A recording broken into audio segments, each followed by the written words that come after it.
Nothing is eviler than giving you some big old eyebrows you didn't want. Go back to our normal sized eyebrows. No, we get like bug antenna eyebrows. Rude. Hello and welcome back to You and Idol episode 17, and oh my god, do I have strong feelings. This is gonna be quite a review because let me tell you, I don't know what I thought was gonna happen in this episode, but nothing could have prepared me for this. They're cooking. Like, this season was like, okay, it was doing like the box standard. Then this happened. Then this changed everything. Well, let's get into it. First of all, we pick up right where we left off. These two goobers have returned to Kiriki Land. And Metadon, justifiably the entire time, was like, is this a good idea? Was this really what we ought to be doing? Like, hello? Hello? While leaving behind a message for Uta and the others, depressingly enough. We also get to see a little bit more of just kind of the chaos and destruction and disarray this place has been left in. Like, we see all our little fairy friends not doing so hot. Also kind of makes me wonder, like, the villain took over this place. And for, like, to what end? You did it. Congratulations. You, like, really screwed over this place. Was there, like, a point? Was there, like, a point to this? Because, like, now they're trying to do it to Earth, but it's like, you kind of sit here and you're like, for why, though? I don't know why I got kind of, like, deep about it, because normally no series cares about this, but it's, like, also for why, though? Like, congratulations. You did it. And they're like, there's the big ribbon, all destroyed and depressing. You know, I'm like, okay, so one ribbon got a little chopped. We got ribbons still on the castle. They didn't get everyone. Like, look at these stone ribbons. They're living their best life. Like, we can rebuild. You know, we can rebuild. We can try. But Putidun's like, listen, I didn't come here without a complete plan. We have, I think if we count them in total, there's about like 15 that we've gotten throughout the show thus far, which makes sense. And she's like, Picurine, I did it. We're good. Stay saved. We can just wrap this up, you know? Nothing to do with my depression or anything. And at this point, we do get a little bit more of an explanation of why we're even bothering collecting these ribbons and why the big ribbon is actually, like, kind of important. Because the big ribbon is revealed to be the tiny ribbons that just came into existence after they got chopped and have sprinkled throughout the universe. So maybe the villains really wanted the... I don't know. I don't really know what's up with this whole... We get a little bit of lore, but, like, I'm still waiting for the villain explanation in this series. I mean, they've come through again in the last 10 episodes of the past few seasons. They come through with a decent explanation. It's just we gotta wait until, like, the last second for it. But they deliver eventually. Nonetheless, they have this little powwow, and Putidun, trying to dodge depression, is like, perfect, got it, I got the ribbons, we put it back in the ribbon, we get the bigger ribbon, and we're all ribboned out. Like, bada bing, bada boom, big ribbon, villains are gone, we done did it, signed, sealed, delivered, you know? But that's not the case, because while Putidun scooted out right quick, Picurine is like, hey, that's not gonna work. Side note, also I see you have the Heart Kirari lock. And Picurine is like, not that though. But Melon's like, I read books, dude. It said that this lock can grant a singular wish. It's that powerful. And Picurine is like, no, that comes at a cost. The lock, very rudely, mind you, has to take, of course, the recipient's most valued thing, which, that's so rude. That's so... We've had in the Precure franchise before. We've had power-up items that very, like, they balance out the power with the individual. We had Cure Ace, who could transform, but for a while she could only transform for 5 minutes because, like, you gotta balance out the power with that kind of stuff. But this is probably this is the worst. I'm gonna purchase this stupid little lock. I want you to know that I will be purchasing this lock. But I won't be happy about it. I'll want to throw it in the trash can as soon as I get it, because how dare you taketh what we wanteth the most, which is the feelings. The feelings. We'll get there. We'll get there.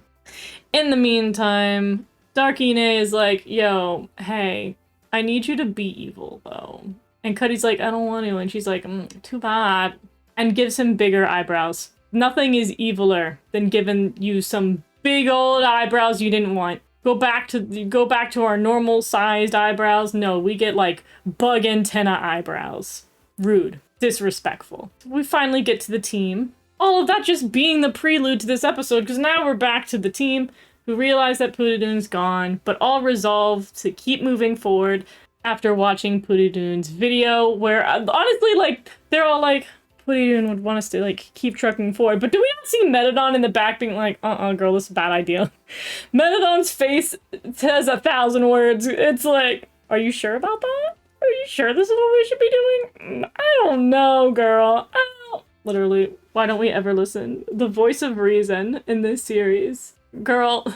And just to, like, add some more emotional damage for what is to come, she's like, I'm doing this. I'm going back to Kitty Land because I'm a member of Idol Precure. I don't like it. It makes me upset. Hurt me a little bit more. Nonetheless, the girls go back to the town to do the town festival. And you get this, like, wave of emotion where the girls are like, oh my god, we've got a pretty big crowd. We're actually doing idol things, like, in front of a live audience. Though, speaking of a live audience, we have Tanaka with this stupid little camera over here recording the whole thing. I'm like, boy, get a better camera. Like, the shilling for the merchandise is so goofy, but that is not the only goofy thing going on here. Miss Ma'am, why are you sitting here in person watching the show and then like, oh, let me grab my phone and watch the live stream of the show that I'm here in person for? This is silly. You're so silly, queen. What are we doing? Back to Pootidoon and trauma. Pootidoon uses the ribbons to try to resurrect the bigger ribbon, but it doesn't work. It fails. There's not enough ribbons. We only collected 15, girl, and there's like 50 episodes in the season. We're gonna need a little more than 15. As well as realizing that, hey, yo, we kind of abandoned the girls to deal with Cuddy, who wasn't like super done with before. Like, having our little emotional meltdown may not have been the ideal timing for, like, the fact that everybody's still in danger. Not that they can do anything in their state, but, like, at the same time, like, their cheering helped boost the powers. Like, that was pretty helpful back then. But it's time to get serious. It's time to lock in her emotional trauma. Pootidoon comes to the realization that she's just kind of messed everything up, even more than not being able to do anything. And everything's feeling a little hopeless. It's feeling like a bad time. And all she ever wanted to do was be helpful for the team that she's a part of. And Metadon now has to make a choice. She has to make a choice, and Pootidoon has to make a choice from that choice. Where Metadon suggests that they use the hard Kirari lock in order to gain a wish and save the day. Which we kind of knew was going to happen, but we didn't know it was going to come at such a high price. Where she very calmly explains to Pootidoon that she's going to have to sacrifice the thing that she most values in order to make this work. Pootidoon agrees, and off we are to the magical motions that are to come next. The two of them have a tearful little hug as they know that they're about to sacrifice their most valued things, which Pootidoon reveals are specifically her memories of Uta. And all the time she's shared with, from what it seems, specifically Uta. It doesn't seem to also involve, from at least the way the dialogue was translated, it doesn't seem to involve Nana and Kokoro? Question mark? We'll see. We'll see how that plays out. And I think we all know what Metadon's about to give up, because she also has to sacrifice something. And through the tears, Pootidoon's like, yeah, I'm committing to this. We're gonna do it. We're gonna be the heroes we need to be. We're gonna help out the girls. And oh my god, this shot specifically crushes me more than anything else. Because Pootidoon's like, well, what are you gonna give up, Metadon? And she's like, girl, that's a secret. It would be like, oh my god, it'd be one thing. Imagine if she confessed right before she gave up her feelings for Pootidoon. Imagine if that happened and how tragic that would have been. It's not what happened, but like, oh my god. And Pootidoon's like, oh, this scene's so intense. Pootidoon's like, yeah, we're gonna do it. We're gonna be heroes. And we see from Metadon's perspective, the tear gloss over in her eye, which is so amazingly animated, by the way. Impressive work. To see Metadon smile through the tears as she knows that she's about to give up her entire, so far, basically the crux of her character. The only thing that Metadon has done thus far in the series is just love Purirun. And to think we've only had Metadon for 4-ish short episodes, and we're already about to have the one thing we really know about her character is about to get eviscerated from the story, which is such a game changer. Like, honestly, we're about to lose the entirety of what we've had with Purirun since the very beginning, but we're also losing all we know about Metadon and all of her motivation thus far. These two characters are not only going to get transformed in the sense that we know they're going to be our additional cures, but they're about to be transformed completely in personality, which, to kind of catch people up on what has occurred this past week from the last episode until now, for at least history's sake, we had the reveal of these additional cures put out just a few days before this episode. We saw their designs, and they are a 180 from our characters that we see now. Like, I knew from when I was supplied the source for their reveal, I knew it wasn't fake. But I looked at these designs and I was like, girl, there's no way. I can't even wrap my mind around the two characters that are designed and are about to be seen. Couldn't wrap my head around the fact that that was Metadon and Purirun reborn into cure forms. But now the way this episode has been written, it makes sense how we got there. Also, I think this is the first time the additional cures their designs have not been spoiled. Normally they would get, like, leaked from a magazine scan that eventually did come out, but we had official websites, articles, a lot of distribution on Toei's end in general to just showcase who these characters were. It was publicized everywhere that Kiss and Zakyun were here. So all of this unfolding has been incredibly new. I feel like I've never experienced this with the Precure fandom before. And here we go. Amidst the battle with Cuddy, or Katinda, we immediately come in with a Zakyun rolling up, throwing punches already. We're not wasting any time. We do not get any kind of transformation. We get them rolling into the action. Oh, and Kiss, girl. Kiss comes in and her design is so delightful. And also, like, we were all kind of asking the question, like, the fandom in general was goofing around where we're like, who's gonna record them? Who's gonna record them now that Purirun can't record? Kiss just randomly has this ability where she sends out this little black winged heart, and it magically has the camera rolling on them. They just use magic now to record themselves. That answers that question. And boom, the two divas are alive. Just gonna run through these two real quick before I let the emotions catch up with me. We've got a black cure and we've got a white cure. For the most part, that's the decided colors, and I will explain why those are like the primary colors these characters are coming for. I feel like the fandom, and from what we've seen, Kiss is very definitively black, with her obviously pink and purple accents. While on the other hand, people were like, is Zakyun green or is she white? It's looking like she's white, but there've been a few nuggets where they've thrown in green with her, so who knows if they do something like they did with Cure Summer and they're like, she's like white but with other colors too, and it's like, okay, that's not one color, but go off, queen. But for the most part, it seems like it's black and white. Well, a lot of people have theorized what's going on. I can't remember if I think last episode I said I would like it if the two of them were like primarily black and white with like pink and green accents, though I think it's more like purple and green accents, but that's that. I might have said the inverse of that, but I feel like that's what I said. I should probably remember. I don't. I'm so sorry. The review amnesia is here. But yeah, this is pretty much it. I'm happy with this. People theorize, it's interesting. I remember when the logo first came out and we discussed it a little bit. I don't remember if I said it on any of the reviews, but from the logo, people had theorized that from the white and black heart on there, they're like, the white and black heart probably represent fairies, and the white and black heart probably means we're going to have additional cures that are black and white. And that was spot on. That was a good theory. That was a pretty solid theory. I think we nailed it. That's precisely what happened, and I'm very happy with it. These designs to me are fantastic. I also recommend you look at the promotional artwork for them.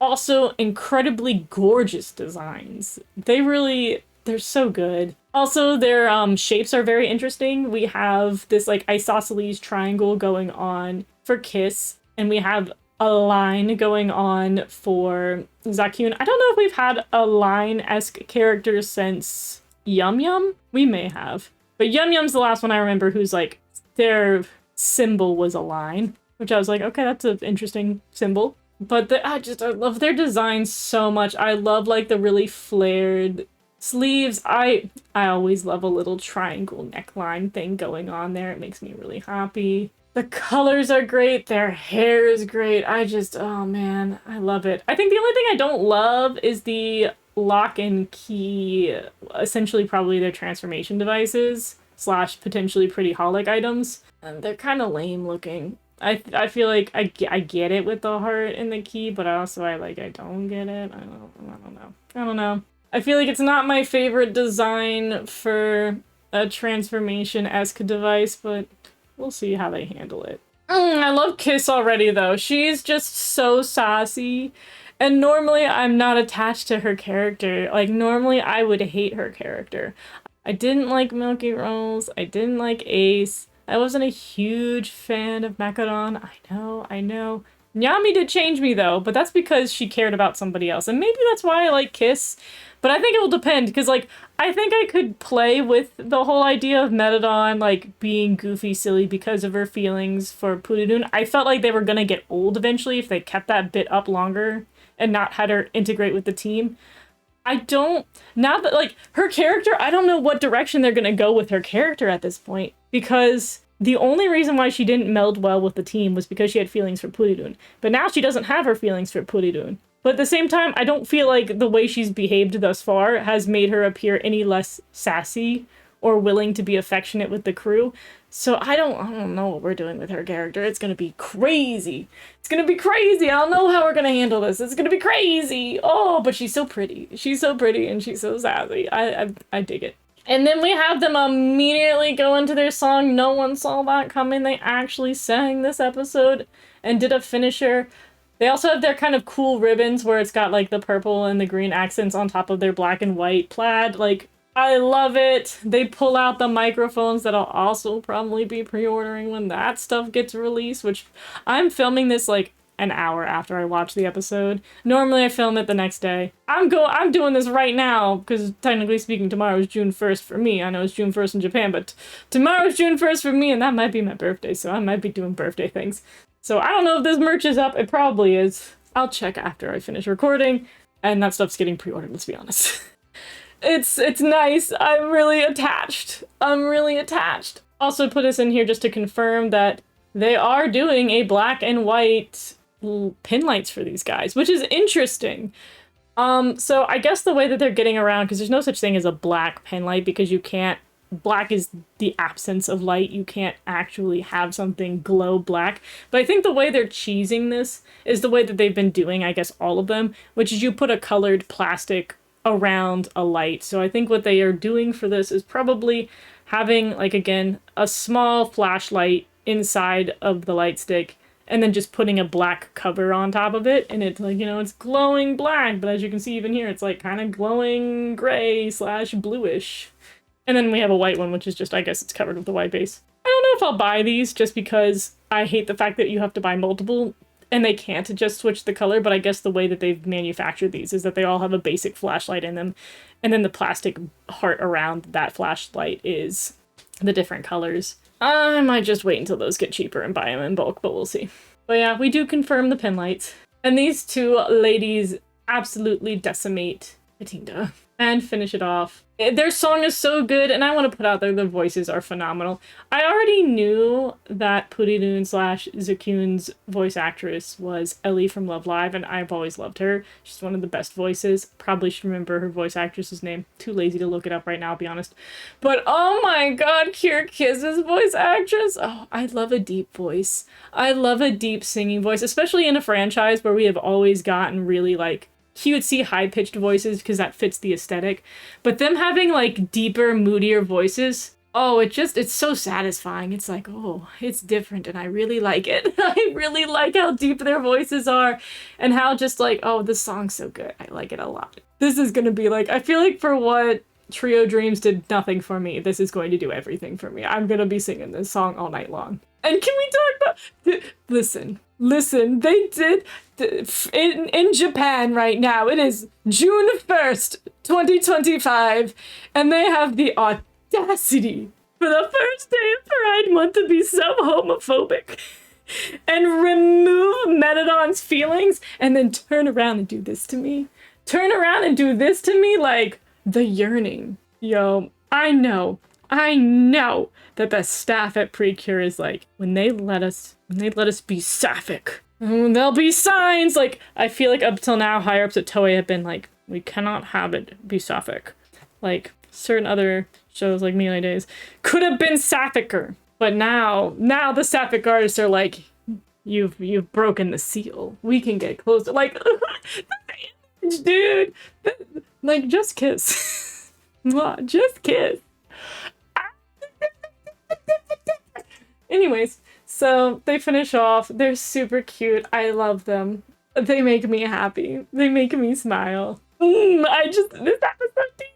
And then we see that Kiss is the one who ends up grabbing the ribbon, being like, I know what I need to do with this. Which, you know, could also be due in part that part of Zakyun's memories being yeeted has the attachment to Uta, and Pikurine was there when she explained it. Like, Uta, Pikurine, and Pudidun, from my memory, were all there when it was explained how the ribbons work. So it's possible that Pudidun doesn't even remember how the ribbon situation goes. I'm honestly very interested to see how they handle the memory situation for Pudidun, because so much of her memories with Uta are like the entire structure of what they're doing. Like, it's surprising that once she made her wish and lost her memories of Uta, that she still manages, like, I guess it's because the wish is getting granted that she continues to fight, but, like, there's a strong chance that Zakyun doesn't really know what to do with herself, because her memories with Uta were all of her motivation to do anything. It's gonna be so weird how they're gonna handle this moving forward. And there's so many different options on how they could handle it, too. In the meantime, Cuddy is cured. This is the one thing that kind of, like, gets me, like, we're just gonna let that go. Like, Cuddy gets officially purified, and I guess that's the implication that once you've been purified, you can't be re-evilized. But, like, I feel like there's not a decent enough explanation to be like, and we're just gonna let Cuddy go and he's gonna be fine, you know? We're not gonna have any evil organization try to go after him again. Also, he just walks away like, where are you going, buddy? We also don't really know what these guys are. Like, we don't know if they're even, like, partially human. They're very bouldery looking. So I'm like, are you human enough to just walk around in broad daylight and do whatever you want? Like, where are you gonna go? Then again, Kapitan in Hirogaru Sky was like, I'm just gonna go live in an apartment despite being a pig man. I don't know, dude. He's just walking off. But also, like, at least in other series, pulling this out of nowhere, Miraculous at least gets to a point in the series where they keep the victims from getting retransformed by giving them an object. I kind of wish Precure would be a little more iron tight about the lore there and have a reason why we don't have to worry about Darkine going after Cuddy once more. But nonetheless, we go back to our duo. We get a kiss from Kiss, which, oh my god, she's amazing. And Zakyun doing a little finger pointing a bit to represent the Zakyun. Oh my god. The little onomatopoeia of the little shot through the heart, little Bon Jovi moment. I keep saying that reference and no one knows what I mean. Somebody's got to have heard Bon Jovi before. But that is going to leave us on one more thing that's gonna really change the everything. Because now, for before, when I was like, there's not even a love triangle going on between Uta, Metadon, and Pudidun. It's just clearly one-sided. Metadon likes Pudidun, and Pudidun just likes everybody. Not anymore! Not anymore, baby! Because now, Uta's like, whoa. Did you guys see Zakyun? Like, the blushies and the addiction and the, like, overly caring about Zakyun. You know, I'll say it because it's gonna make me feel better inside. She seems far more interested in Zakyun than she did Kaito, which is great. Which is great. By the way, did you know they added Kaito to one of the acrylic sets? Like, that boy has not been relevant for a hot minute. And they're like, bro thinks he's important. Bro thinks he's part of the team. But you know what? Get Kaito out of here. We now have a love triangle-ish thing going on. I might be dramatic and it's just one of those other, like, super appreciation moments, but, like, this ended so gay. So gay after they were so homophobic. In my Precure show. Like, oh my god, no, it is kind of a love triangle. And a goofy, so we could just be like, no, all of them are platonic, whatever. But like, I'm like, now it's crazy. And like, I don't know how we're gonna handle it. I also believe, like, my current theory right now is that because of the wish with the heart Kirari lock, turning them into these stronger individuals, kind of like cool onesans, as Purirun put it, I feel like they're not going to go back to their fairy forms all willy-nilly. I feel like they're going to be kind of permanently in these more mature forms. So I'm hoping that means they get civilian forms. By the way, we have not seen necessarily civilian forms for them. We've seen things that could potentially be low-res versions of civilian forms, but we don't know.